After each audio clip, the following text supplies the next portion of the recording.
Peoples party Balochistan के सदर senator सरदार उमर गर्गेज ने कहा है कि वज़ीर आला बलूचिस्तान सरफराज भुगटी की तब्दीली के हवाले से इत्तलात में कोई सदाकत नहीं। सेनेटर सरदार गर्गेज ने कहा कि इस तरह की अफवाहें महज बेचैनी और गलत फहमियाँ पैदा करने के लिए फैलाई जाती हैं। बलूचिस्तान में पीपल्स पार्टी सूबाई हुकूमत इत्तेहादी जमातों और तमाम स्टेक होल्डर्स के साथ मिलकर इस्तेहकाम और तरक्की के लिए काम कर रही है।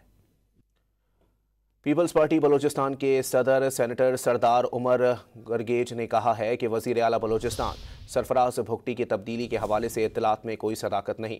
सेनेटर सरदार गर्गेज ने कहा कि इस तरह की अफवाहें महज बेचैनी और गलत फहमियाँ पैदा करने के लिए फैलाई जाती हैं।